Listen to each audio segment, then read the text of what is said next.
welcome to Santo Andreas Unpati YouTube channel. Bersama saya Clara Amelia Patricia dari jurusan Ekonomi Manajemen. Umat Kristiani yang terkasih, hari ini kita akan menelusuri Gereja Katolik Paroki Santo Franciscus Xaverius Katedral Ambon. Namun sebelum kita lanjut, jangan lupa like, komen, dan subscribe.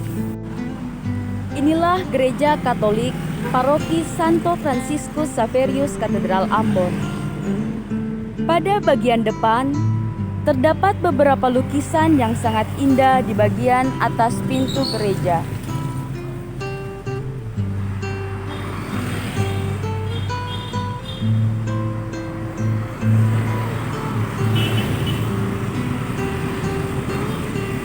Dapat kita lihat pada bagian atas gereja, terdapat patung dari ke-12 murid Tuhan. Gereja katedral ini memiliki ukuran kurang lebih 1320 meter bujur sangkar dengan daya tampung kurang lebih 1000 orang dengan 11 rukun yang terdiri dari 477 kepala keluarga dengan jumlah umat 1609 jiwa. Setelah ini saya akan menunjukkan kepada kita semua seperti apa sih bagian dalam gereja katedral ini.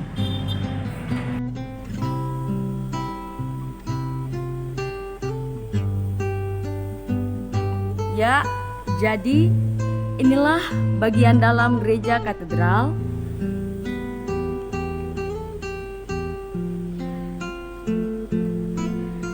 Dapat kita lihat pada bagian depan merupakan meja altar.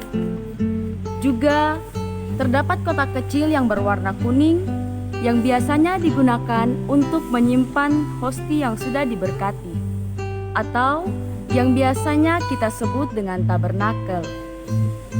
Dapat kita lihat juga di sana ada kapel yang biasanya juga digunakan untuk ibadah.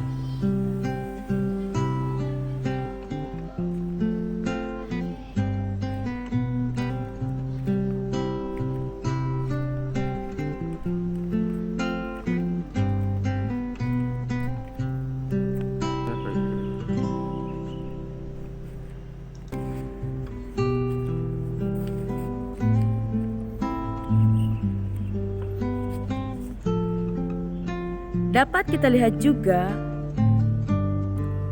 ada juga balkon yang berada di bagian atas yang biasanya digunakan sebagai tempat untuk latihan kor. Ya, nah berikut ini adalah Goa Maria yang biasanya kita gunakan untuk berdoa rosario dan biasanya juga digunakan untuk berdoa secara pribadi.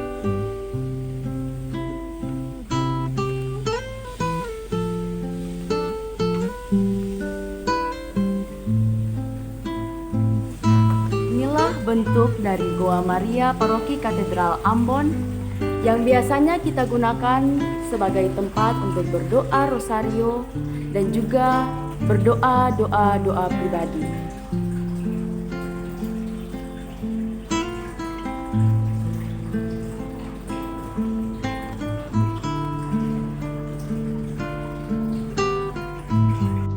Saya akan menjelaskan sejarah singkat gereja katedral.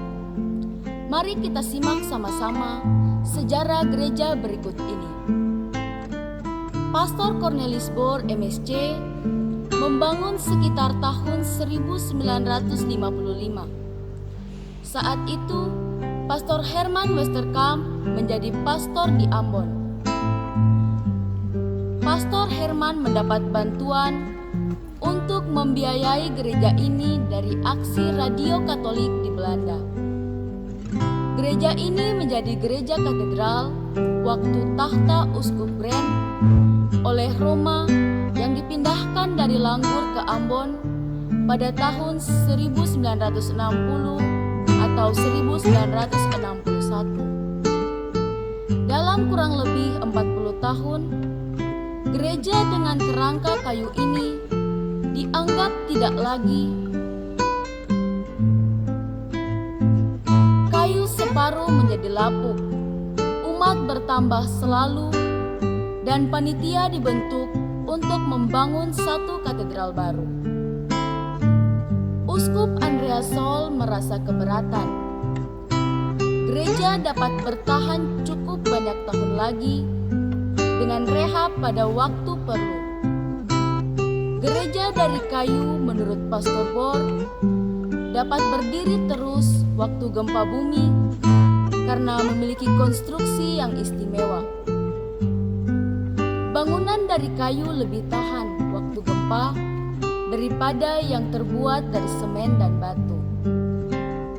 Mengingat bahwa pada waktu itu juga perlu kompleks persekolahan Xaverius diperluaskan, dan mengingat pepatah Vox Populi Vox Dei yang berarti suara umat adalah suara Tuhan, disetujui bahwa katedral dibongkar asal panitia terima paket pembangunan aula Xaverius, pastoran dan gereja. Disetujui oleh uskup walaupun hati merasa sedih, tetapi kepala merasa perlu. Pada waktu uskup Monsinyur Petrus Canisius Mandagi MSc ditabiskan, Duta Vatikan memberkati batu pertama katedral baru. Satu aula yang bagus dikerjakan dan sekaligus pada sekolah Xaverius ditambah banyak kelas di atas aula. Untung juga bahwa dibuat demikian karena aula dipakai selama 10 tahun sebagai gereja darurat yang baik. Pekerjaan pastoran dan pekerjaan katedral sangat dihalangi oleh kerusuhan di Ambon sejak tahun 1999. Tetapi puji Tuhan melihat sekarang katedral yang sangat indah serta pastoran yang bertingkat 3. Syukur kepada Allah Roh Kudus yang memberi semangat pada panitia penderma dan umat untuk menyelesaikan paket yang luar biasa itu. Berikut saya akan menampilkan nama-nama dari pastor paroki katedral yang pernah memimpin di paroki katedral.